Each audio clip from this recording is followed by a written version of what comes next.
now we're on this book. Very good info in this book. A lot of correlation to what we've been learning.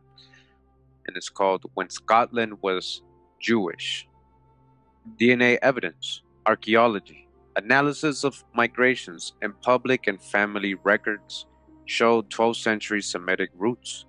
Elizabeth Caldwell Hirschman and Donald N. Yates. When Scotland was Jewish. All right, towards the introduction, it says, so why are we proposing that many of Scotland's people were Jewish? For the simple reason that it's true. In the chapters that follow, we present evidence from several empirical sources: DNA, public records, anthropological observations, architecture, archaeological excavations, family and clan genealogical records, censuses, cemetery inscriptions, burgess and guild membership rolls, ethnographic reports, and synagogue membership rolls. These documents the seemingly incredible claim that Scotland was and remains a country populated largely by persons of Jewish descent. The evidence presented does not suggest some ancient Jewish visitation based on a lost tribe theory. All right, so they ain't talking about lost tribes here. In other words, that a Jewish tribe dispersed from Judea, Palestine in antiquity and somehow wandered its way to Scotland, morphing over time into a population of Gaelic warriors. No, so he's saying it's not that what he's talking about. What he's talking about is this. Our argument is grounded upon documented historical migrations, all right, document, real stuff, into Scotland from various European countries, primarily France. So Jews coming from France. Who was the Jews that were in France? Remember, most of these were Sephardic Jews. The Low Countries, Hungary, and Germany. All right, so Jews coming from these places too. These migrants, we propose, were persons of Jewish ethnicity whose descendants now comprise the majority of the present population of Scotland. Further, we also argue that the greater part of the estimated 4 million Scots and Scots-Irish who immigrated to the New World were drawn from this same ethnic ancestry. He's saying an estimated 4 million of these people, most likely Sephardic Jews, migrated to the New World, went to the Americas. All right, so very next paragraph, it says the Melungeons. All right, I know a lot of you've heard of this before, but we're getting into Melungeon history, territory. Once we started talking about Sephardic Jews, Huguenots, Black Europeans, indentured servants, runaways, mixing with Indians, that's Melungeons right there. All right. So we're gonna start getting into that. I know if I talked about this, the Melungeons, in some of my videos in the past, the South Carolina video, the Huguenot video. We know that Abraham Lincoln's mom was a Melungeon, right? So it says here, our story begins with an ethnic group to which both authors belong. The Melungeons are a people who have been dwelling in the Appalachian Mountains of the southeastern United States for between 300 and 500 years. Their origins have been the subject of intense speculation for at least 3 centuries. Typically, they are described as having dark skin. All right, typically what? The Melungeons have what? Dark skin. Black or dark brown straight hair, brown or blue eyes, and European features. All right, so they're dark skin with European brown and blue eyes and European features. All right. A popular cultural book written by a self-identifying Melungeon renewed interest in investigation of the group's origins and stimulated an abundance of scholarly research. A detailed biogenetic study undertaken by the present author supported that Kennedy had earlier proposed. The Melungeons were, in large part, a Sephardic, Jewish, and Moorish community that began as early as 1540 with the De Soto expedition to the southeastern United States. All right. Who were these Melungeons in a large part? Again, all right, and this is something you can research, and you would keep running into this. As you keep researching it, you'll see that this is true. This is what they were talking about being true, documented history. Sephardic Jewish, Sephardic, got my videos on Sephardic Jews. Mainly, there was a consensus that these people are so-called black or very dark-skinned, swarthy. These Portuguese and Spanish Jews were very dark-skinned. All right, Sephardic Jewish, all right, people of color, and Moorish community, Moors, we already know, people of color, right? So the Melungeons were people of color, these Europeans that were coming in. The Melungeons part were actually Sephardic Jewish and Moorish mostly. All right, and again, 1540s. They're saying that people saying there's no records. All right, in the 1500s, right? Well, De Soto and all these people, they did kind of write down when they traveled and who they brought and what was going on. This stuff is kind of recorded, all right, when they were first coming and colonizing. You know, first-hand accounts as primary sources describing all this, the expeditions of De Soto, where he went. A lot of people have this history even on the Indian side, you know, when De Soto was arriving into their ancestors' land and all that. So this is recorded, you know.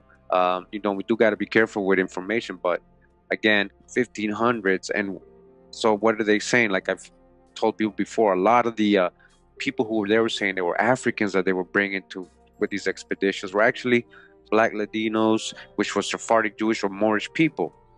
All right, they were calling Latino. All right, and a lot of these people did end up being left behind here, and these people did end up mixing with indigenous Americans. And the Melungeon people are a big part of that history. The composition of this community was augmented over the intervening centuries by incoming Sephardic Jews and Moors who found refuge in such way stations as the Low Countries, Germany, France, Italy, Greece, and England after fleeing the Iberian Peninsula due to religious persecution. All right, Hirschman 2005, that's the source. Now, letting you know, like what we learned, right? It's not just Sephardic Jews, there's Moors too who ended up where? In Germany, France, Italy, and Greece. Who did these people become? All right, we're talking about Huguenots, Protestants, Presbyterians, you know, Quakers, or what they were calling them New Christians, right? New Christians from the Iberian Peninsula.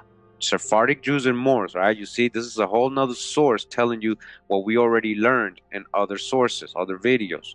One of the factors delaying accurate ethnic identification of Melungeons was that several carried Scottish or Scots-Irish surnames such as Caldwell and Kennedy, and had immigrated to the American colonies from Scotland or Northern Ireland during the 1600s and 1700s. Since the conventional view was that there were extremely few Jews living in either Scotland or Ireland prior to the early 1800s, this seemed to be an anomaly.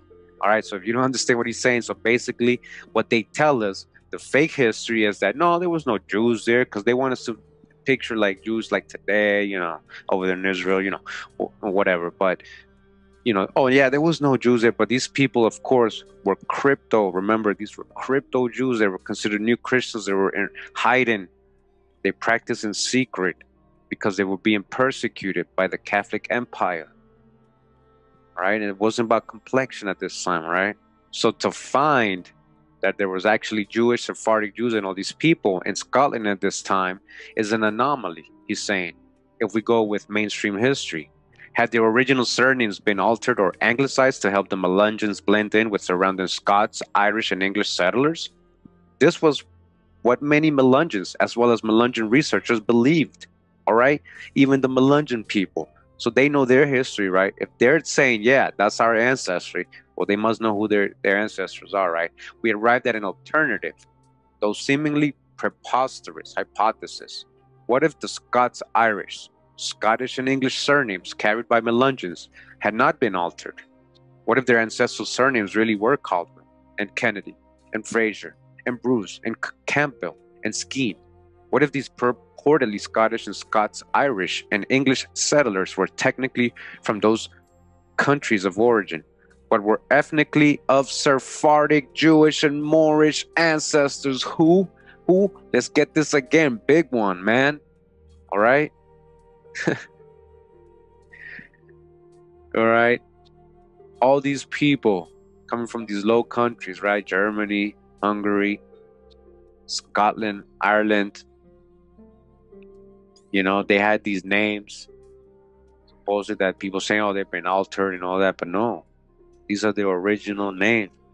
Again, they were technically from those countries in Europe. So now you think they were just German or Irish or Scottish, but ethnically, they were Sephardic, Jewish, and Moorish. All right. Elijah Skene was a Scots-Irish Appalachian pioneer whose family is intertwined, multiplied with others of Melungeon background in eastern Kentucky. His Semitic features were a point of pride with Skene, according to children and grandchildren, and he fondly recounted memories of the family's Scottish homeland and clan. Alright, you get what's going on. Sephardic, Jewish, and Moorish, these people, these Irish. Alright, talk about Black Irish. Alright, so yes, all these Scot-Irish were ethnically of Sephardic, Jewish, and Moorish ancestry. Alright, let's not forget, it's more correlation. So when we're talking about, when I did my white servitude videos, when they're talking about they were bringing in all these white Scottish and Irish and all these servants, a lot of those, again, were ethnically Sephardic, Jewish, and Moors. They were people of color, right? All right, continuing in the book, it says here, major revision of Scots history. Most Americans, and certainly most Scots, probably believe they know a lot about the history of Scotland. But as the author of the recent book, In Bed with an Elephant, notes, the worst features of Anglicization were the exclusion of Scottish history and literature in the school syllabuses. In the absence of official versions written and approved by Scots, most of us draw our notions of Scottish history from motion pictures like Braveheart and Rob Roy. All right, Braveheart. We all know the Mel Gibson movie, you know, where he was a Pict. But the ancient Picts, the ancient Pict people were people of color, right? Tribal people. They had paint all over them, Picts. Never mind that the former may have been a wildly crude Hollywood distortion of the Wallace story, and the latter is based on the work of Sir Walter Scott, the romantic inventor of the historical novel, and largely discredited, promoter of the Great Highland Revival of the early 1800s. 7 famous Scotmen are pictured here. Presbyterian reformer John Knox, scholar George Buchanan, Marquis of Argyll Archibald Campbell, the Earl of Ancram Robert Kerr, poet Allan Ramsay, Earl of South-Esk James Carnegie, and physician William Gordon. As cursory inspection will affirm, none of these prominent Scotsmen looks typically Scottish. In fact, they appear rather dark and Semitic. Yet here they are Scottish aristocrats. They, the Scottish royal stewards, were equally dark and Semitic in appearance. All right? The stewards were what? The stewards, remember King James, the steward is actually swart. Swarty, Stuart meaning black, so-called dark. Steward, swart, were actually dark and Semitic in appearance. Of Charles II's dusky appearance, and his mother, Queen Henrietta Maria, had been half mortified, writing after her confinement that the child was so dark she was ashamed of him. All right? Who? Charles II. He was so dark she was ashamed of him. He was quickly dubbed the what? The Black Boy. He was quickly dubbed the Black Boy.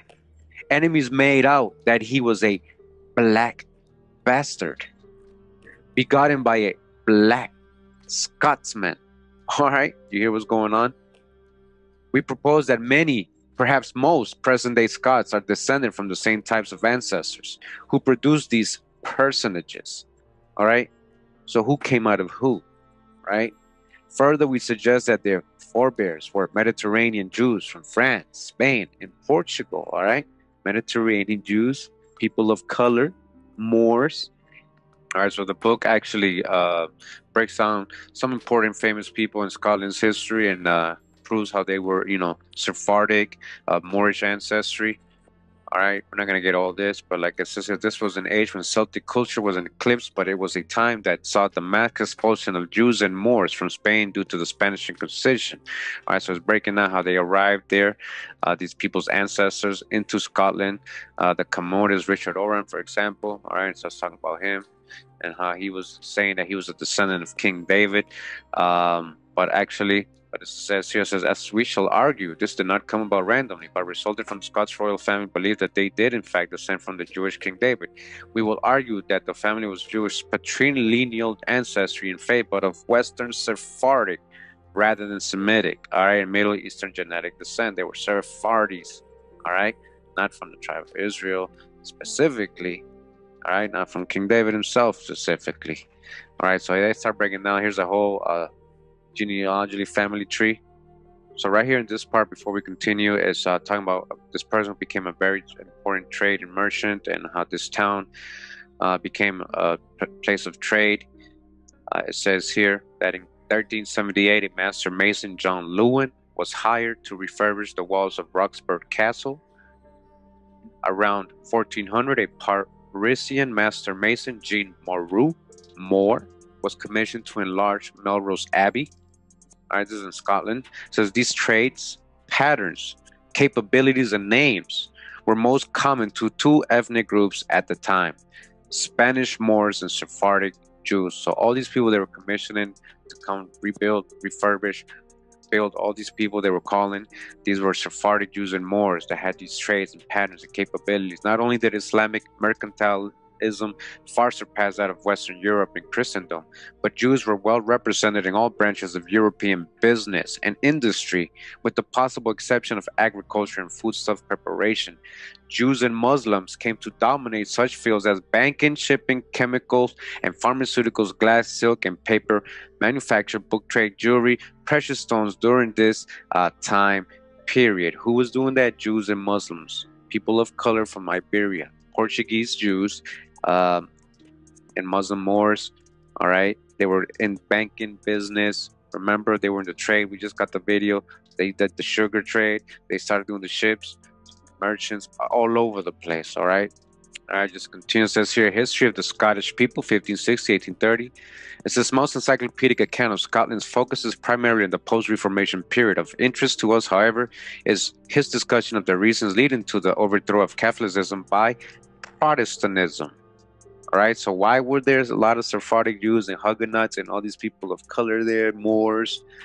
And then Protestantism, like I said, wherever you follow these people, you're going to follow Protestantism. Again, new Christians, that was just another way for them to hide their Jewish and Muslim faiths under the banner of Protestantism.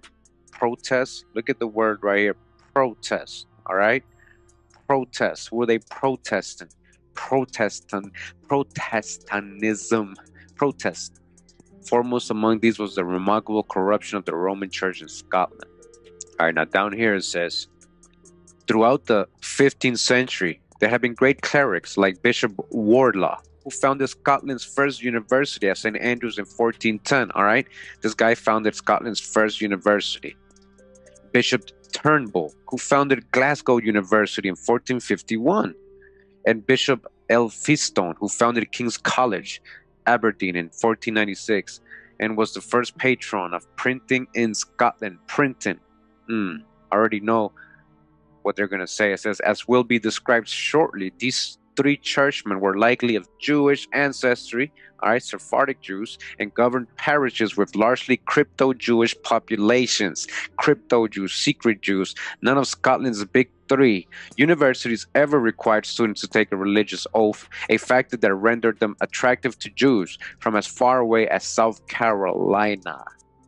All right. Going back over there, the kids, you see the connections now when they're saying that these people of color send their kids over to Scotland to learn in these universities. Non-Christians were excluded from studying at Oxford or Cambridge, and most English and American universities of the period mandated an oath on the New Testament naming Jesus Christ. Oh, wow. So that's very interesting right there. Just prove, those big name universities from Scotland, they were open to any Jews. The other ones in England weren't. So that tells you, where these people were going, who was really there running things. All right, so continuing again, we just, belly flop into different parts of this book, but we're trying to go in order here. All right, now, this is what it says. The Smout then notes that the Protestant Reformation, all right, Protestant Reformation was embraced readily by the merchants. Who's the merchants again? The Moors and the Sephardic Jews. The burgesses, this is the middle class, and educated members of Scottish society. They embraced Protestantism. Why? He attributes this to the emphasis of a new doctrine placed on a direct relationship to God. Meaning it's almost like the Jews and the Muslims that, you go directly to God. There's no person in between like Jesus or anybody else that you have to talk through. So he says he alludes also to the presence of a secret church among this segment of the population. But in between the Protestant Reformation, there's a secret church. They're really not Protestants. Among this, it says Protestant numbers snowballed. By 1559, There were already an alternative church existing in many parts of Scotland, awaiting some revolutionary stroke to bring it to power. Protestantism succeeded by taking the right strategic bastions in society. It succeeded in the burghs, where traditions of secrecy and cooperation among members of craft guilds and merchant guilds, all right, confederation, Huguenot, a confederation, what does Huguenot mean? A confederation between comrades, an oath. So again, it existed, right, in these Protestant circles. There was traditions of secrecy and cooperation among members of craft guilds and merchant guilds. They were connecting, they were setting up shop, connecting the network, getting the network built all around the world, the business, the trade, and of cooperation between the burgesses of different towns acting in their common interests, made towns the ideal environment to sustain secret and secular church organizations. What Smout overlooks, as do virtually all other observers, is that the crypto-Jewish society we propose was present in Scotland since 1100 had been strengthened enormously during the previous 5 decades by the arrival of thousands of converso Jews fleeing the Spanish Inquisition. All right, these are Sephardic people of color, all right, people of color, so-called black people.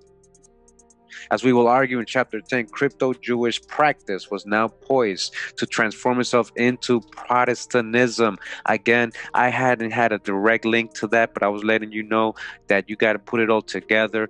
You know, what are these Protestants? And it makes sense now with all the Huguenots or all these Moors going into, we read in that book, previous videos, that the Moors, we weren't even talking about Sephardic, it says the Moors were expelled and they ended up in southern France and became known as Huguenots. Huguenots were Protestants, right? So again, it says here, as we will argue in chapter 10, crypto-Jewish practice was now poised to transform itself into Protestantism, all right? It was perfect for them to hide under Protestantism.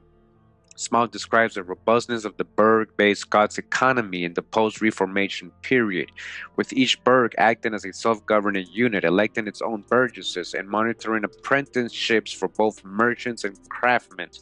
Right, apprenticeships, indentured servitude. Scotland became an active international trade center. Again, the Jews brought prosperity and trade into all the places they went in. Remember Holland, in the Netherlands, Amsterdam. And in each burgh, a small set of families governed the town both politically and financially. From Aberdeen, Scotland traded as far eastward as Russia, Poland, and the Baltic, while from Glasgow and Edinburgh, she traded south and went west to England, France, Spain, the Americas, and the Caribbean. Primary export products were wool, hides, fish, paper, coal, salt, and linen. And in each of these industries, specific families came to dominate the trade. All right, there's a monopoly going on here, establishing itself. Remember, and again, who's in behind all this? Sephardic Jews and Moorish people, often forming oligopolistic partnerships with family members residing in ports such as Bordeaux, Rouen, Cadiz, Lisbon, Warsaw, Rotterdam, London, Barbados, Danzig, Stockholm, Bergen, the Canary Islands, and Riga.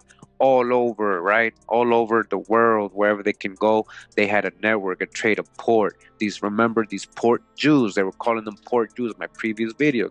Catch those videos, all right? Port Jews, these families, these merchants, Protestant international merchants, as they were calling them.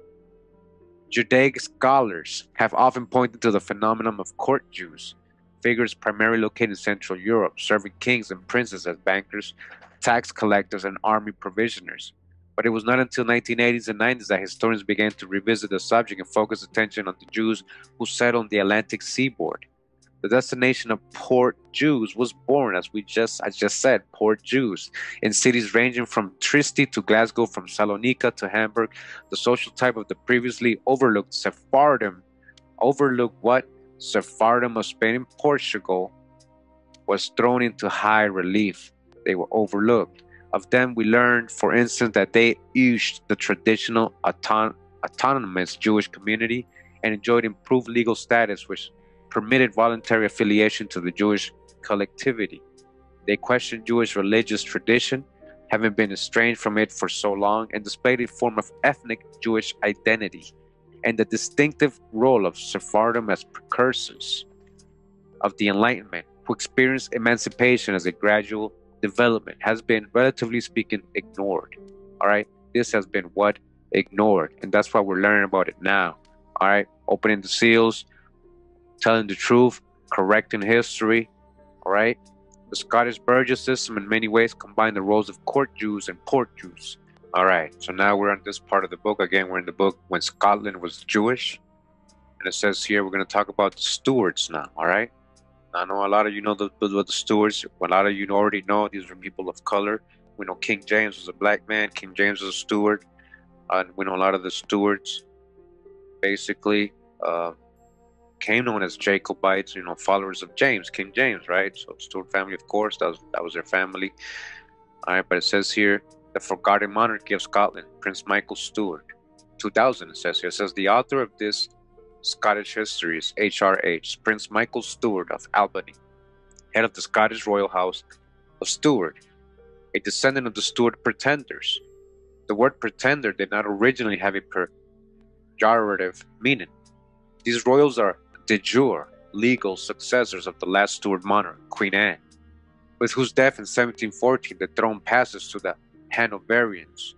An immediate giveaway to Prince Michael's storyline is his listing as an honorary president of the Association of Jewish Students of Glasgow University.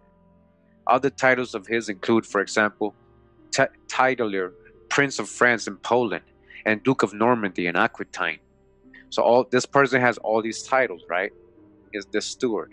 Why is the current heir of the Stuart dynasty of Scotland also head of the Glasgow University Jewish Student Association? Good question. Because he is of Jewish ancestry. All right. Oh, so he's Jewish. Let's see what type of Jew he is. HRH Michael Stuart puts the circumstances in a rather straightforward manner. In his narrative, the Stuart family maternal line in France was descended from the tribe of Judah. He believes his family is of Davidic ancestry, that is, from the Jewish King David, and he is therefore a Jew by descent. The Stuarts were among the seed of French families that came to England with William the Conqueror and his Norman army in 1066. All right, so the Stuarts originally weren't from Scotland. All right, just so you guys get that clear. How did they get there? They were one of the original settler French families. French, what type of French? Who are these French? French families that came to England with William the Conqueror and the Normans that invaded England in 1066. We know about the Norman invasion. Originally named Fitz-Alan. That was the original name for the Stuarts, Fitz-Alan. The family took the name Stuart after serving as royal stewards to the Bruce dynasty of Scotland. All right, Stuart, a title, a position, by marrying the female heir of King Robert Bruce in 1315, Walter Stuart, who by this time served also as a regent, ensured that his son Robert II eventually advanced to the throne of Scotland. HRH Michael Stuart. It should also be noted, thus give credence to the Stone of Destiny origin story. All right, you guys know about the Stone of Destiny, Stone of Jacob, which they carry and they still use and sit in their throne. They put it under the throne. You guys haven't researched that. We're going to do a video about that eventually. That's why we're doing these videos right now. This information in Scotland and Ireland is just skimming the surface for what they got coming.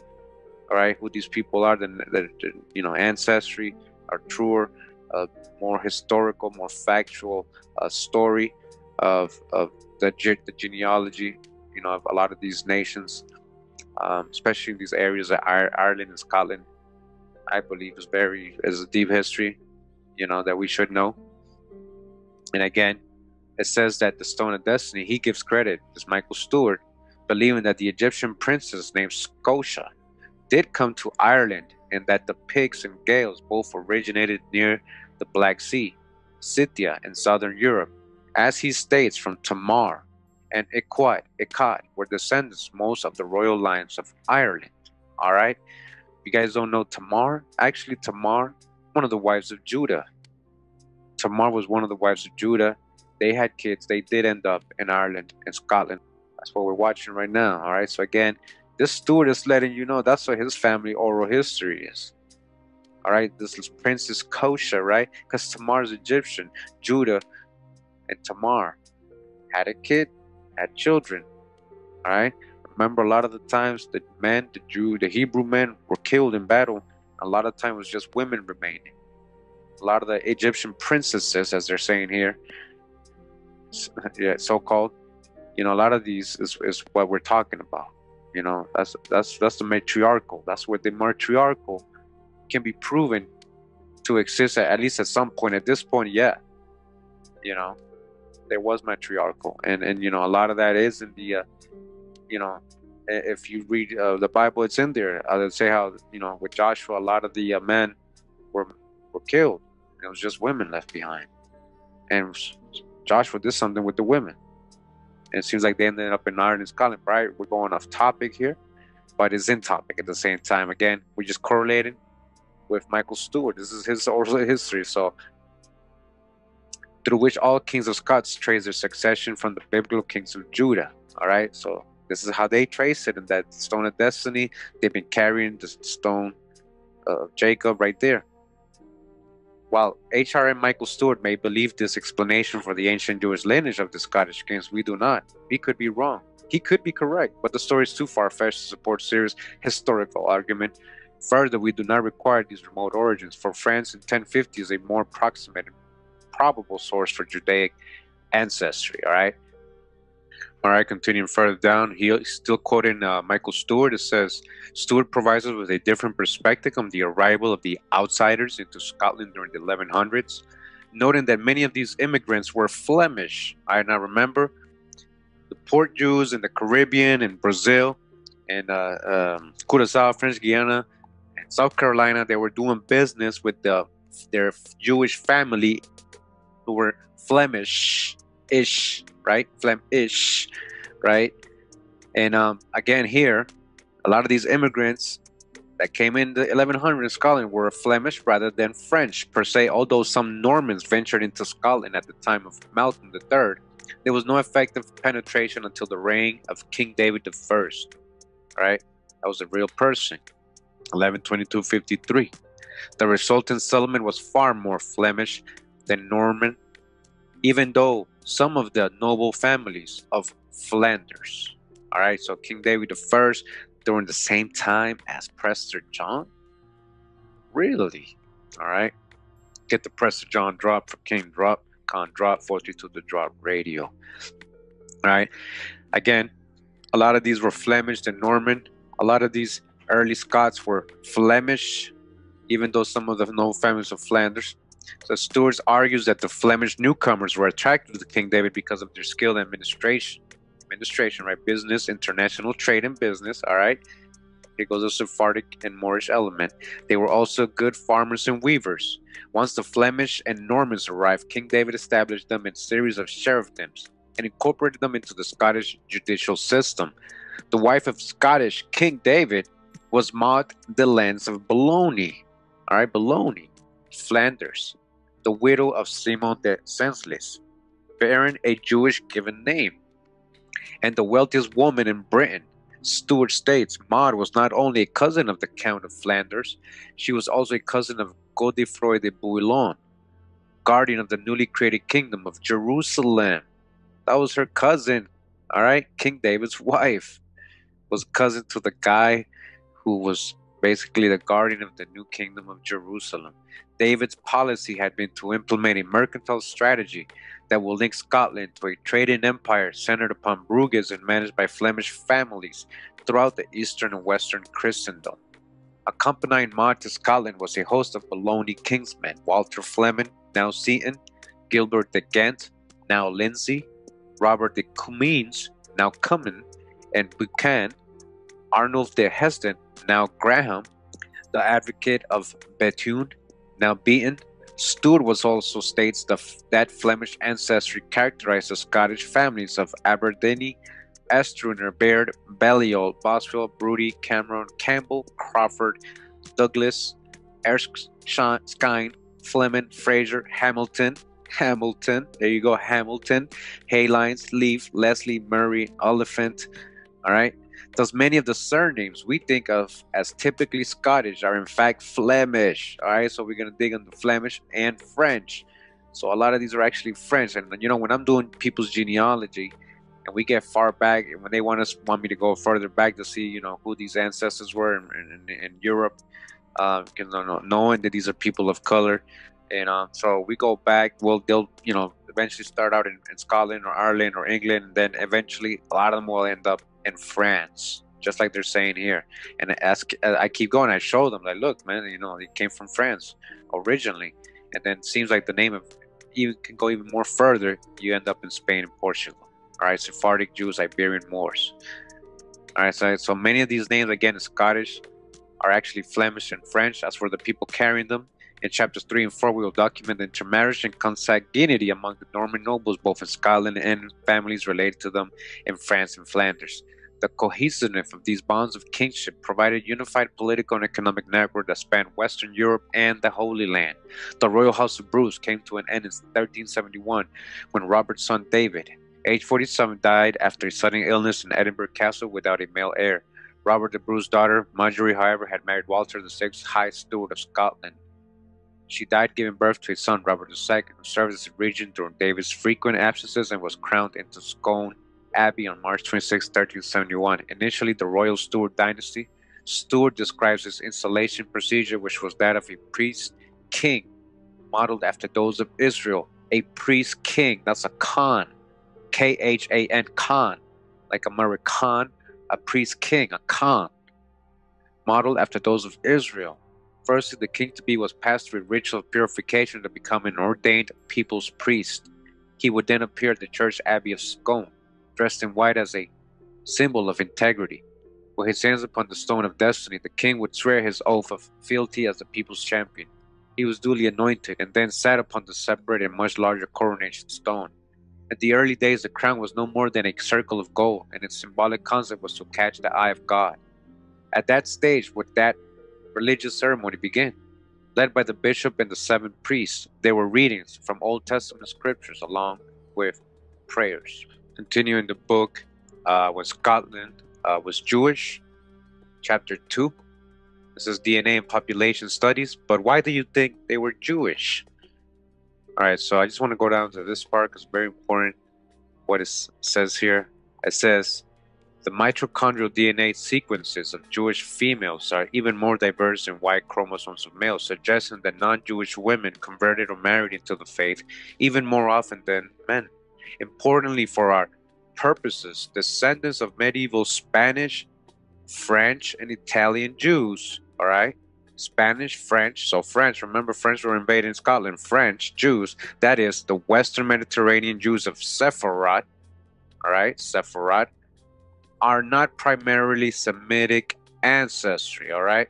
Again, are not primarily of Semitic ancestry, meaning their whole ancestry is not just primarily, meaning they're like straight out of King David, right? Remember in my Sephardic video I did, Nations of the World. If you haven't seen it, go check that out. But it's not primarily. It's what they're letting you know here. He didn't say at all. He said it's not primarily. So you do have a little bit, right? So again, Sephardi Jews, which are people of color, rather most belong to what is called the R1b Y chromosome DNA haplogroup, the most common paternal lineage in Europe and its countries of the New World founded by Europeans. What about simply regarding as Jewish any person who not publicly self-identifies as such? While seemingly reasonable, this solution will not work in the case of crypto-Jews or secret Jews. Though a term normally is reserved for Jewish Iberian exiles after the pogroms of 1391, especially after the Edict of Expulsion in 1492, it can also be applied to ancestrally Jewish Scots, secret Jews, cryptos, ancestral Jewish Germans, all these Germans coming in. Remember that, because we're going to get into these people's ancestry that are famous in the U.S., people of color. Again, I got a video coming. All right, I'm going to show some of these people have German ancestry, and I know these German, to me, I knew a lot of them had to be people of color, and just knowing that a lot of these Germans were, in fact, Sephardic Jews and Moors that were coming into the Americas, it just proves it even more. And then it says ancestrally Jewish Melungeons, all right, Melungeons, and in fact, to any ancestrally Jewish person who forebears feared identification or detection. choose to hide their true identity, and practice that religion in secret. For up to 600 years, crypto Jews had to survive without rabbis, yeshivas, Torahs, or synagogues, isolated from openly Jewish communities in Eastern Europe, Islam, and the Mediterranean, Islam too, and subject to a kind of double hostility from their surrounding societies. The religious status of these Marranos, all right, of who? Of these Marranos, who? Germans, Melungeons, Scots, Marranos, Conversos, Anusum, the forced ones, and new Christians, all right? Again, there we go. New Christians, all right? They hide under the Protestantism, Presbytery, Quakers, all that. Challenge some of the best rabbinical minds of the day. And so, to determine if the Scottish families in question were of Jewish descent, we use a process of inductive reasoning. We relied on clues from several different types of evidence: historical, genealogical, all right, linguistic, archaeological, geographic, and genetic. I mean, those are pretty important right there. By considering these different sources, we can argue that a given family had a very high probability of being Jewish upon their arrival in Scotland. It says, in some cases, this is no problem. Certain of these families are Jewish and can document lineal descent from Scots forebears. But in most cases, we're going to have to finesse this conclusion by looking at the overall pattern of evidence for that family, including the associated lines and marriage preferences. The form IN marriage preferences. Again, Louisiana, South Carolina, they were doing this, staying in the family circles. The formal term for this branch of science is the statistical inference of demography from DNA sequence data. We continue in the book, When Scotland Was Jewish. This is chapter 3. Just want to show you again brief parts of this book. It says genealogies of the first wave of Jewish families, 1100 to 1350. The previous chapter on DNA that we were just talking about basically went through they did tests on a lot of these people's descendants with the names like Kennedy, Cohen, Bruce, Stewart and all that. And they were coming up Sephardic region, Iberia, Mediterranean and all that. They were correlated with people in France, Germany, all over the world, Brazil, Canary Islands. Now this is the genealogy, and this is just an example. Here, it says here the Bruce surname. The Bruce family of Flanders and Normandy entered England in 1050, so they're Flemish, right? Norman people. As part of the entourage of Duke Richard I, the family remained in Britain, subsequently to the conquest of England by Richard's son William the Conqueror in 1066. Now down here it says our research questions whether the Bruce family in England and later Scotland were practicing Jews as well, as their genealogy shows several Hebrew Mediterranean given names are found among the early Bruces. Among these are Adam, Emma, Isabel, Agnes, Agatha, Euphania, David, Matilda, and Eleanor. All right, now in the last paragraph for the Bruces, remember it says that this lineage, together with the DNA evidence of Southern French or Spanish Jew, is origin for the Bruces. All right, Spanish Jew, remember, very dark-skinned people. The origin of the Bruces strongly suggests that this family was aware of its Judaic heritage and chose marital partners and given names designed to perpetuate this heritage. When Bruces from Scotland arrived in the American colonies during the 1600s and 1700s, the marital patterns of at least some members suggest that the crypto-Judaic practice had been carried forward to the New World, crypto secretly. All right, now it's showing Forbes. All right, yeah, Forbes. All right, that's a Sephardic surname from Farabas, like the surname Forbush, Fabush, and Fabus all appear to be alternate spellings of Forbes. We believe that the family name more originally was derived from the Moroccan Sephardic surname Farabas. Moroccan, all right? Pay close attention, all right? I'm not making this up. I'm not trying to make anybody, this ain't a lie. This is true history. Forbes, right? Forbes magazine, right? Forbes. We believe that the family name originally was derived from the Moroccan Sephardic people of color surname Farabas, which is related to Phoebus.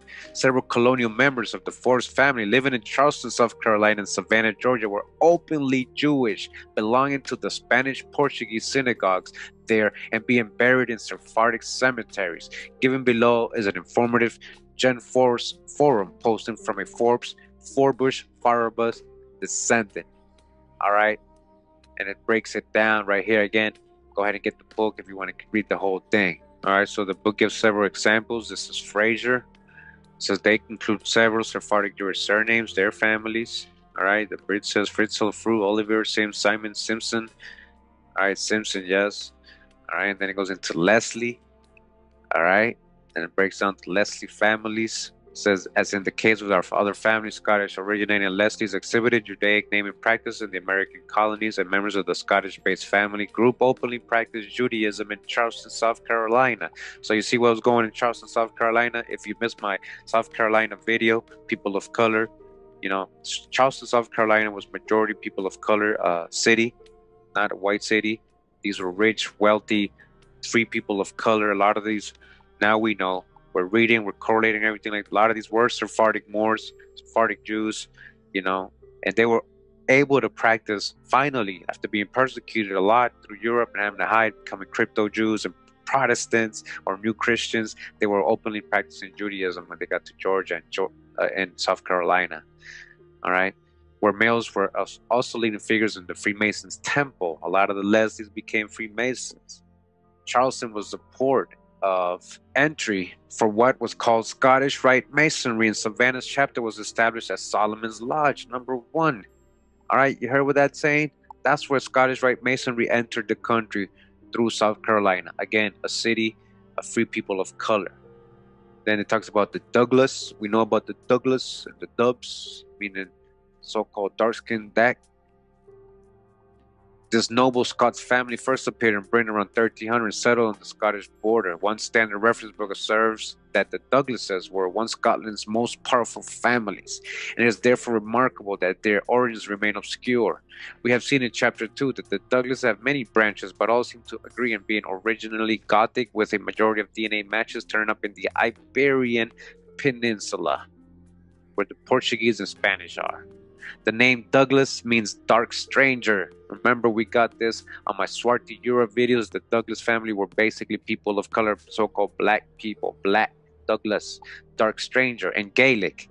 And many have originated from the Mediterranean complexions of the family's founders. The Black Douglases, so named for their dark coloring, were the dominant force on the borders between England and Scotland from 1300 to 1450. Who? The Black Douglases. Dominant force on the borders between England and Scotland. All right, that's history. I'm not making this up. Nobody's trying to culture vulture anybody. Family portraits attest to their ancestral Mediterranean physiognomy. Septs associated with the Douglas clan include Blackstone, Blallow, Brown, Drysdale, Forrest, Inglis, Kilgore, Kirkpatrick, Lockerbie, McGuffin, Morton, Sandilands, Soley, Symington, Troop, and Young. The following genealogy is based on the Black Douglases. All right, the Black Douglases. William of Douglas, he was what? A Black Douglas. Is the first of the Douglas name for which any certain record has been found. He is thought to have been born before 1174.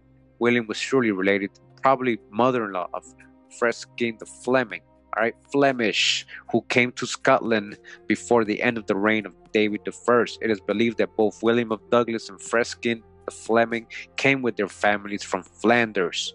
All right, Normans, perhaps connected with the House of Bologna, Jewish. Other than the possible connection with the Fleming, the wife of William the Douglas is unknown. He did, however, have one known son. All right, it keeps going. So that's the example of Douglas, a little bit of the history there. All right, it's another family, the Gordons, surname. All right, it says they have originated in France, most likely coming in with the Normans. It says a lot of their clans and septs include the surnames Jardine, Gardner, and Gardner, in addition to Gordon. Additional surnames associated with this clan are given below. Several of these are common to Sephardic and Ashkenazic Jews. All right, so mixed. All right, that's the Gordon. Again, Stewart. We already discussed the Stewart family in some detail in chapter 1. The clan Stewart website is the following. So it lists the Stewarts again. Among the septs allied with the Stewarts are several having Sephardic ties. These include Lombard, Lyle, Donlevy, Lehi, Levite, Lay, Lee, Lou, Lewis, Rob, Mitchell, Glass, Jameson, and Jamieson. The left surnames derive from the Hebrew tribe of Levi. Rob from Reuben, Mitchell from Michal, Jameson from Chaim, and Glass from Glass Production, a Sephardic skill. Lombard from Langobardi, the 6th century invaders of Italy. They were what? Sephardic Moors, was an early medieval name for money changers from Italy. Many, if not most of them, Jewish in England. Money changers, money lenders, money. Remember that the word, right, money, is how you weigh gold, that was the standard measure of the value.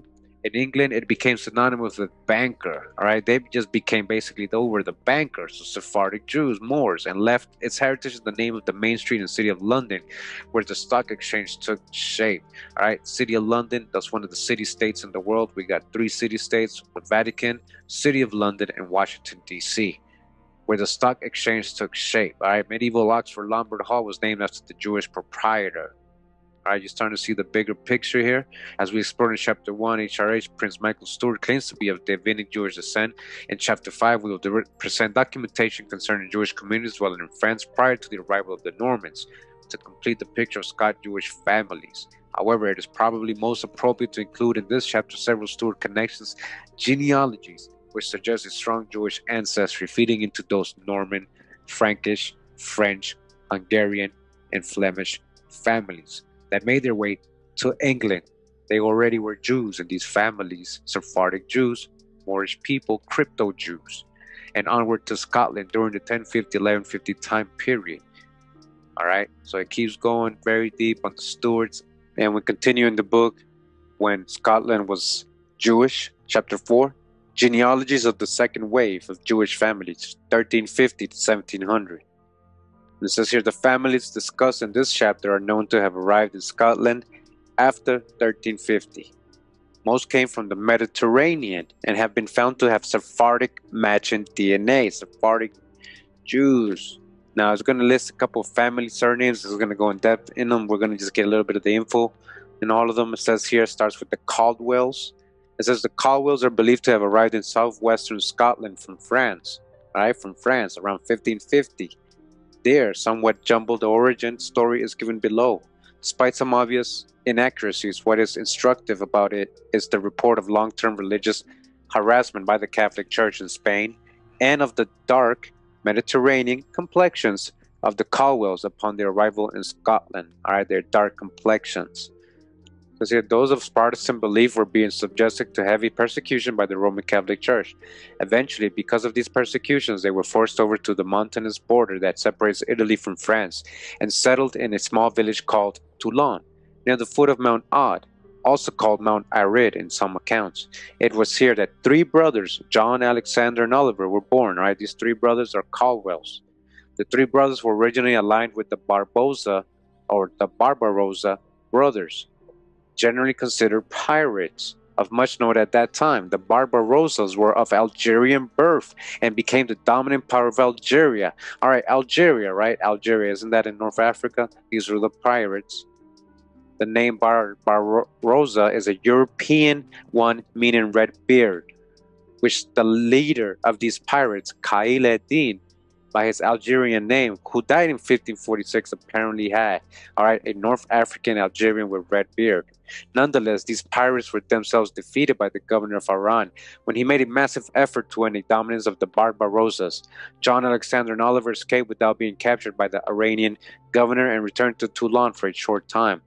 The Caldwell brothers put their years of experience on the sea to good use and amassed a naval fleet of their own, one rivaling the defeated Barbarossas in force. Now, however, Spanish merchants hired John, Alexander, and Oliver to do away with the remaining pirates on the Mediterranean.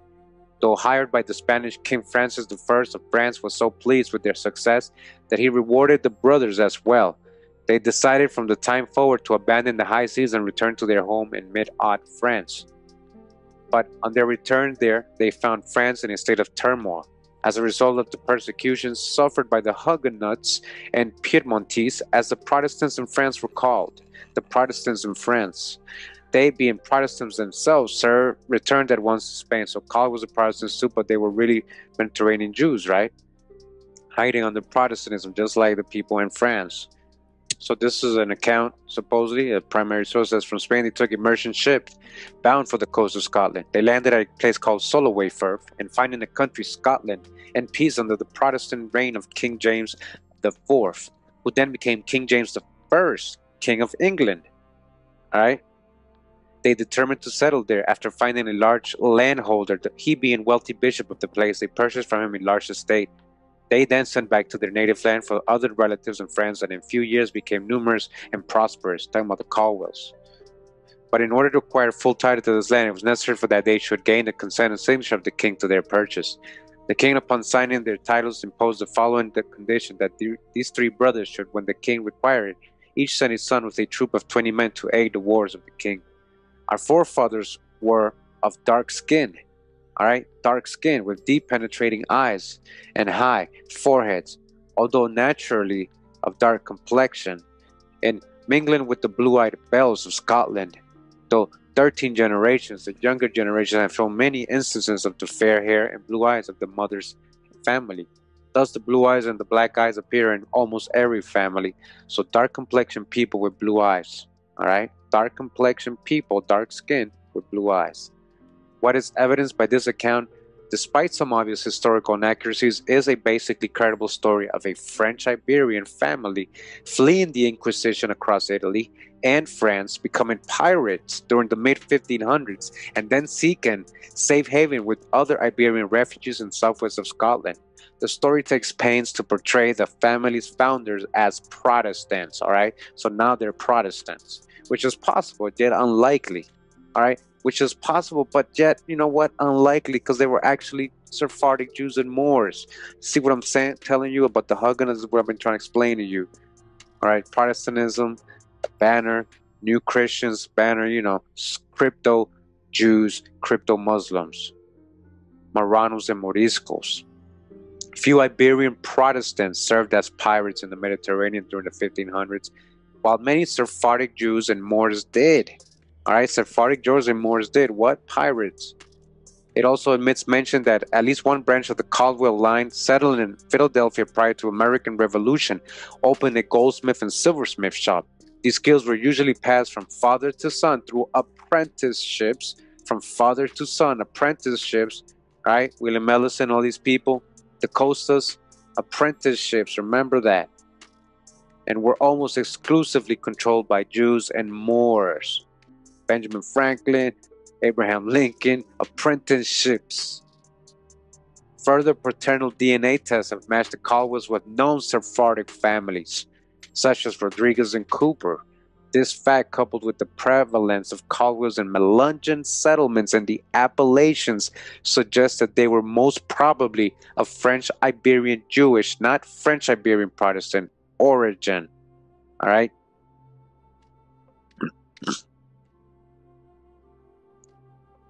Continuing, says, significantly, an edict of expulsion against the Jews of Provence was first issued in 1500. Jews in the Kingdom of Naples, which included a Duchy of Milan, this is all in Italy, were partially exiled in 1510. Wealthy Jews in Spanish-ruled Italy were expelled again in 1541. Beginning in 1555, Jews in Italy were ghettoized. All right, the Jews in Italy were ghettoized. Ghettoized. All right, so again, all these Sephardic Jews and Moors being persecuted even in Italy. All right, after they have it to leave, you know, Spain and Portugal, and then up there, and then they had to leave from there or wherever they were from originally. A situation that was to last until Napoleon's invasion in 1796. The expulsion of 1550 and 1575 were to the interior of Italy. In 1572, the Duke of Savoy attempted to give Jews special permission to settle in Nice, but renounced the plan under pressure from Spain and the Pope. Philip II of Spain ordered the expulsion of Jews from Duchy of Milan again in 1597. And many took refuge in Protestant Switzerland. All right, so Jews taking refuge again in another Protestant country. Right, Protestantism, and always very related to the Jews again. From these bare facts, it is obvious that Jews living in Toulouse had to keep moving to stay ahead of the change in jurisdiction and policies. Now it says here, Kennedy, all right, the Kennedy family, Canada. That's almost like Canada, right? Kennedy. The Kennedys first appear in Southwest Scottish history around 1360, shortly after an anti-Jewish pogrom in France. Right after something happened in France, then the Kennedys appear in Scotland. Their lands were named Cassilis, which may derive from the Sephardic name Cassel, and indeed Cassel is listed as one of the Kennedy septs. Other Kennedy sept names are Casillas, Ulrich, Kanadi, Kanadai, and Carrick, because Kennedys married into the Carrick family. DNA analysis have suggested that the Scottish Kennedys and their American descendants are likely of Sephardic ancestry, and that their original name may have been Candiani, from Candy. One of the primary Melungeon researchers in recent years is North and Brent Kennedy. Genealogies of the Kennedy family of Hyannisport, Massachusetts, do not go farther back than to Patrick Kennedy, a prosperous farmer of Dugganstown County, Wexford, Ireland, who was born in 1785 and whose son emigrated to America. However, there is no reason to rule out a possible French origin for the Massachusetts Kennedys before the family became Irish. Both Cassell and Canady appear on a list of refugee Huguenots to Ireland. So he just related Sephardic Jews to Huguenots, you see? Just like we've been showing you, and we already got the book saying Moors were Huguenots. Now we know Sephardic were also Huguenots, confirmed. Right? The Kennedys, they appear in a list. The Cassells, one of their septs, appear in a list of refugee Huguenots to Ireland. Refugee Huguenots, Sephardic Jews, people of color. Again, the Kennedys. It says here Alexander. Now Alexander, get the drop from 432 to drop radio. Can't drop. Been, drop this about the Rus, Alexandrus, the Ros, Alexandros. I get that drop. It says here Alexander. The Alexanders arrived in Scotland in late 1400s or early 1500s, concurrent with the Spanish and Portuguese Inquisitions. Further, both as given name and surname, Alexander is not indigenous to the British Isles. Rather, it is Greek in origin, and was one of the most widely used names among Mediterranean Jews in the Middle Ages. The Alexander family settled in the southwestern portion of Scotland, near Stirling on the English border, a locale with easy access to France and the ports of the Mediterranean. The lineage of the Alexander Earls of Stirling is instructive in showing a pattern of intermarriage with other DNA-confirmed Sephardic Scottish families. Example, Forbes and Douglas.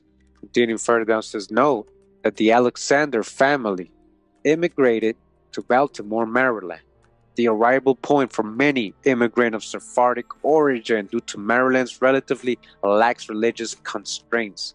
The burial of Samuel Alexander occurred in Bethel Cemetery, likely a Judaic burial ground and not a Presbyterian or Anglican churchyard. Finally, Thomas Alexander, born in Donegal, Ireland, is recorded as having died 1749 in Virginia's Augusta County, believed to be a Melungeon crypto-Jewish community. Additional support for the Alexander Sephardic and crypto-Jewish status comes from the genealogical information on the family once they had reached the American colonies. Inquiries taken from the Alexander Genealogical Forum on the internet show a naming pattern for the children which is markedly Hebrew. There was frequent intermarriage with the Houston and Kennedy families, both believed to be Sephardic descent through DNA test. Alright, so it keeps going with the list of surnames. This is another one, the Cohen. Alright, other ways, McCohen, McCown. Alright, and it talks about them. Alright, then we get into chapter 5. It says here the early Jews of France. Again, we're in the book when Scotland was Jewish. The early Jews of France, 700 to 1200 CE. Until recent appearance of the detailed study of Anglo-Norman Jewry, few people suspected that the Norman capital of Rouen served as a major center of Judaic culture during the High Middle Ages. Alright, the Normans. So who's the Normans really? Gold's study in 1998 brought to life the extraordinary story of how Jacob Bar Jehuiel, a Jew of Rouen, defied Duke Richard, the grandfather of William the Conqueror, traveled to Rome, secured the protection of the Pope for French Jews, and in 1022, at the invitation of Baldwin, Count of Flanders, migrated with 30 other Rouen Jews to Arras, ties to Lyon, Paris, Flanders, the Rhineland, and places as far away as Cairo, Jerusalem, and Babylon. The Jews of Normandy and Flanders had their own schools, cemeteries, properties, privileges, and even had head rabbi, an office transferred to England with the Norman conquest. All right, all see these Normans. So who was these Normans that were going into England? All right, we're in chapter 6 of this book, and it's here it says, when crypto Jews entered England from Iberia, At the time of the Inquisition, 1492, they were readily recognizable as Spaniards or Portuguese. Hence, pretending to be Anglican would not have been a credible cover. Thus, as Katz reports, these crypto-Jewish arrivals pretended to be Roman Catholic, the state religion of Spain and Portugal. The Spanish Jews who had come to London undoubtedly continued as they had done at home, worshiping according to Roman Catholic rite and behaving outwardly in every respect like any Iberian merchant. By the 1530s, Katz writes, in the Jewish world at least, it was possible to speak of a secret Jewish community in London. Continuing further down, regarding Jews living in England, it says here, very interesting, it says, what we will find in Scotland is very similar. Crypto-Jews in the merchant professions, all right? Merchants, crypto-Jews, Sephardic, right? As leading doctors and apothecaries and as Protestant ministers. So crypto-Jews, Protestant ministers. They're crypto-Jews, but they're Protestant ministers, just like Huguenots. What is missing from this list are several craft skills which crypto-Jews possess: silversmithing, leather tanning, tailoring, weaving, iron mining, smelting, and an orientation toward intellectual pursuits such as mathematics, chemistry, and astronomy. Continues, says the crypto-Jewish community in England, which included several prominent physicians and businessmen, affiliated itself with Protestantism, all right? You see, Protestantism goes hand in hand with these people. That's how they hide it. For example, Katz writes that Santa Cruz testified in Madrid. He knows, as it is public and notorious in London, that by race they are all Jews, and it is notorious that in their own homes they live as such, observing their Jewish rites, but publicly they attend Lutheran churches and listen to the sermons and take the bread and wine. See that? In 1649, under Oliver Cromwell, whom incidentally Dutch Jews believed to have Jewish ancestry from the tribe of Judah, the Jews gained quasi-official entry to England. Though they were still not enabled to hold office, own land, or become citizens, it is very likely the continuation of these restrictions on Jewish social and economic mobility that encouraged the resident crypto-Jews dating from 1294 to remain hidden. For why should they suddenly spring forth at that time and lose their lands, titles, and political and clerical offices? Perhaps they also felt that they could better assist their newly arrived co-religionists by remaining as they were and had been for centuries, secret Jews, public Christians. Secret Jews, public Christians. All right? Very important. I hope you guys starting to see the trend and see the bigger picture now. And, you know, I know, oh, who cares about the Huguenots and all this stuff, man? It's very important what's going on because it's bigger than just Huguenots or Huguenots, right? I know how to say it. I just prefer Huguenot. But either way, it's bigger than that. We see a deeper history. We see a lot of Muslims and Moors and Sephardic Jewish people, people of color, who eventually are the same people, secret Jews, public Christians. All right, we're still in the book when Scotland was Jewish. This is chapter 9. It says the Judaic colony at Aberdeen. And they say, we propose that Aberdeen's phenomenal growth as a trading center and financial capital was due to the fact that it was a crypto-Jewish burg. It is very likely that all the dominant families in the city from 1100 to 1800s, that's a lot of years, were of Jewish descent, originating early from southern France, right? Also where the Huguenots and Moors went. Then from England after 1290 expulsion, and finally 1492 onward from the Iberian Peninsula and shifting safe havens of the Sephardic diaspora. The DNA results from prominent Aberdeen families discussed in Chapter 2 already support this proposition, but we will now develop a different line of evidence, one based on religious practices, marriage patterns, and burial customs. All right, so they keep going. They talk about St. Makar, and they talk about images of Jewish presence here. Talks about King's College Chapel. Talks about the royal images and coins. It says also suggestive of a Judaic or Kabbalistic orientation of portraits and coins of early Scottish royalty. For example, William the Lion, King of Scotland, 1165 and 1214, and David I the Saint, King of Scotland, 1124, 1153, are depicted on the character of Abroth in 1320 of the complete absence of Christian symbolism. Rather, two entwined snakes, a Kabbalistic symbol, surrounds the figures. King William and King David, his grandfather, all right? Two snakes, the dracons, serpents, Amadukans. King David, his grandfather, both have crossed legs in the form of the temporal Kabbalistic X mark. In William, holds what appears to be a fruit, possibly a pomegranate from the Songs of Solomon. Pomegranate, where the promised land is. The pomegranate is the apple, where the promised land is. The Garden of Eden, paradise in America. Alright? This build of the first temple. An oak tomb effigy in Gloucester Cathedral dated about 1250 Robert. Alright, so they're doing all this correlation. It says the Stuart monarch said by the latest claimant Michael Stuart to be of Davidian descent used the principal symbols of the lion rampant and the St. Andrew's cross. We have argued that the latter represents the Judaic or Templar X mark used to commemorate ties with the Holy Land. The Scottish royal lion, we believe, is a direct representation of the Lion of Judah. The scepter shall not depart from Judah, nor the ruler's staff from between his feet. As prophesied, if you're into scripture, that the Lion of Judah will always, have somebody on the throne. And there's always going to be somebody from Judah, whether they're good or bad or whatever they're doing, they're always going to be enthroned some way. The scepter shall not depart from Judah, nor the ruler's staff from between his feet. Widely adopted to indicate the divine right and supremacy of Davidic royal descent. For purposes of a comparison, let us now examine some markedly Sephardic iconography from roughly the same time period. They include 5 coats of arms for Sephardic Jewish families prior to the expulsion from Spain. Notably, the symbols used include the crescent, Tau symbol, lion rampant, tree of life, the Star of David, cockleshell, Jacobite icon, and 3-towered castle. Bishop's emblems and the Fraser coat of arms. Alright, so it talks about that. Again, I ain't going to read everything, but it says here the Fraser family, which we have argued to be carrying Sephardic and Ashkenaz DNA, produced a bishop of St. Andrews, William Fraser, who served from 1279 to 1297. His 2 seals feature a bishop arranged with an arch with the telltale X mark in the center and flower edge on the side. All right, so they're breaking this down. Here's some of the symbols they're talking about. Edward Raham Salster, 1623, talks about him here. And this right here says opposite and above Sephardic Jewish coats of arms. All right, Sephardic Jewish coat of arms, you see?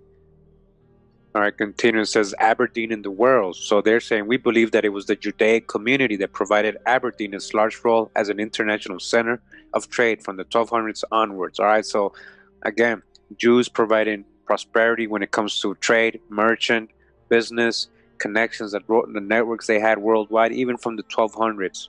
All right, before they were being expelled from Spain and Portugal. I told you that. So it was easy for them when they were being expelled to just go and let's go do business where our families or, there's other people doing business like us, But as you can see, this was something that was going on. It says, as commerce went in those days, Aberdeen plied a busy trade in 15th century with both the Netherlands and the Baltic ports, Danzig and Poland particularly. The Danzig business developed sharply after 1500 when additional Sephardim would have arrived there from Iberia. And during the next 200 years, the number of Scotsmen trading in Poland was so large as to become proverbial. Several surveys put them at 40,000. All right, so these are Sephardics bringing all this over there. All right, we continue in the book when Scotland was Jewish. This is chapter 10 of this book, and it says the religions of Scotland. Did Presbyterianism have crypto-Jewish origins? Like I've been trying to say, right? And it begins, says, this book began with provocative idea. Scotland is or was Jewish. The previous chapters have explored the Jewish ancestry and culture of some of Scotland's leading families and much of her population.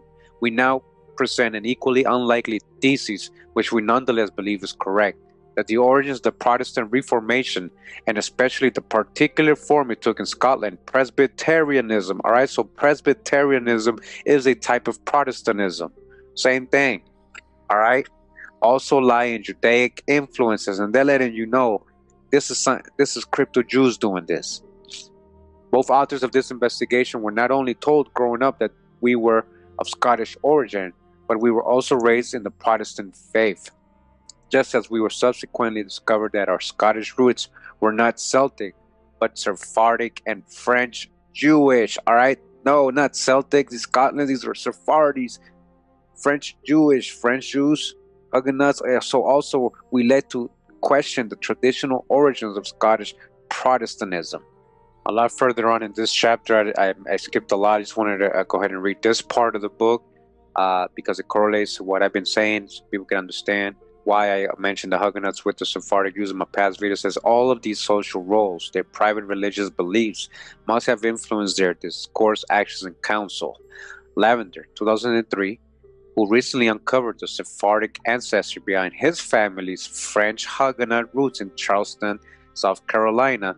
So Sephardic ancestry behind French Huguenot. Sephardic ancestry behind his family's French Huguenot. Huguenots are Sephardic Moors, people of color in Charleston, South Carolina. Draws attention to the fact that the Huguenot seal of 1559 has the same 4 Kabbalistic Hebrew letters, the tetragrammaton, right, engraved upon it within a burning bush, no less, as we found in basalt on the title page of the Edward Ravon Psalter in Aberdeen in 1623. Many of the Huguenots were formerly Jews and Moors. Again, a whole different book. It's a whole different source, right? We're getting the same info that what? That many of the Huguenots were what? Formerly Jews and Moors. All right? Look at that and remember that. Put that in your mind. Many of the Huguenots were formerly Jews and Moors. And in France, the persecution of Jews and Huguenots went hand in hand. Again, what? In France, the persecution of Huguenots and Jews went hand in hand. Same thing going on with people like I told you guys in my last couple videos. They were being persecuted the same way. Everywhere they went, they were there, Protestant countries, all this. The history was all the same because it was all the same people. And that's what I was trying to show in my last videos. And this book put it all in one book. This research this person did in Scotland alone. She figured all this out. This her and the other person who wrote this. All right, correlating with all the information, all the research I've been doing and others in this community, and anybody else who has been studying this in the past, all the people before me. All right, this is what we're trying to show you, correcting history, try to show who these people are behind these tags, like Scottish, Irish, you know, there's the Huguenot, there's a story to tell behind all this. All right, so this is the next part of what I'm going to read in this book, still in chapter 10, continuing, but before I read this part, we're going to get into John Calvin, as you see here. John Calvin, or Calvin, or Calvin, Calvin, Calvin, Kawan, Kauhen. All right.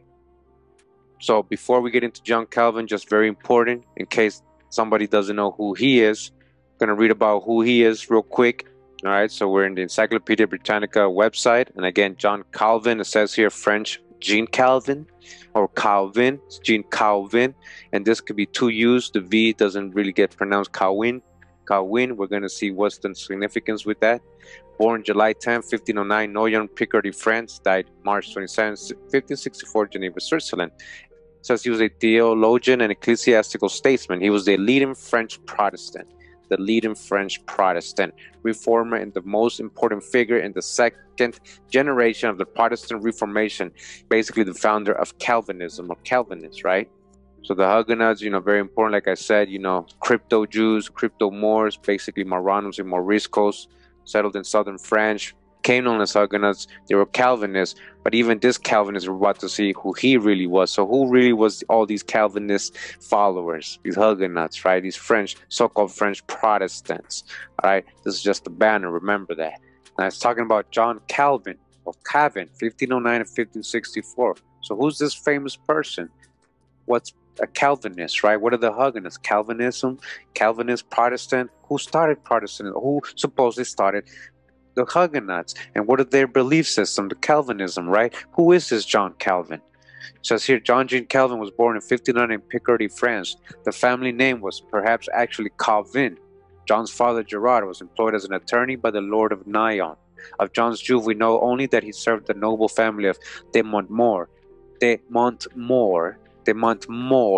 and studied for the priesthood. In early adulthood, Calvin moved to Paris, where he became friends with 2 sons of the French king's physician.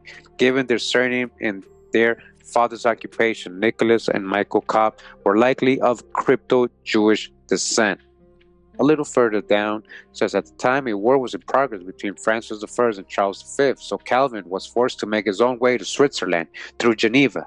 In Geneva, William Farel, bearing a Sephardic surname, Farel, founder of the Reformed Church in Geneva, convinced Calvin to stay and help preach the new Protestant theology. Calvin obliged and set up several Protestant religious schools in the city. So real quick, just wanted to bring you here now. I'm on Wikihand, I know, Wikihand, but this is actually something you can actually research. So Cohen, it says here, right? Cohen. Don't know that's a Jewish name, usually given to the Levitical descendants of the Levi tribe, the Levitical priests of Aaron, the sons of Aaron, I guess, right? Cohen, surname. Now it says down here, French translation of Cohen gives Calvin, Calvin, as in John Calvin. John Calvin was a crypto Jew. All right, he was a crypto Jew, he was a Sephardic person of color. This Calvinist founder, the ones who the Huguenots follow, right? He was a crypto Jew, right? Likewise, he has a crypto-Jewish last name. Calvin spelled before that Calvin, and before that Cohen. Really interesting stuff out there about it, all right? So that's just trying to get in reference. So just a little further on, I just want to get to this part. It says, from this capsule biography, we learned that Calvin's father was an attorney in Picardy, which contained at that time a flourishing Marrano colony. Marranos, crypto-Jews, Sephardic people of color. Obviously, his father was literate and well-educated. He was also an advisor to nobility. Common traits of crypto-Jews. Gerard Calvin was clearly ambitious for his son, guiding his career with an eye towards social and economic advancement. He was not a force of Catholic religious fervor or conventional piety. So you hear what they're letting you know here, right? Calvinism, and Calvin, the guy they, following, his dad was a Jew. Marrano colony, in a Marrano colony in Picardy, France. All right. We read also that John chose to learn both Greek and Hebrew, languages which would have permitted him to read the Old Testament, example Torah, in its original ancient form rather than relying upon Christians' translation into Latin. We perceive as well that he favored universal literacy, a Judaic value, that two of his closest friends, Cop and Pharaoh, both had Sephardic surnames, and that he married a woman named Idel de Burgh, evidently of possible Sephardic descent. A surviving sketch of John Calvin shows him with a leather head covering, full beard, and dark features. Dark features. All right, Calvin, John Calvin, dark features, dark. While we do not presume to judge his sincerity or Christian orientation of his beliefs, we do hold that he was of crypto-Jewish descent. All right, John Calvin, right? The Huguenots follow him, Protestantism, all that.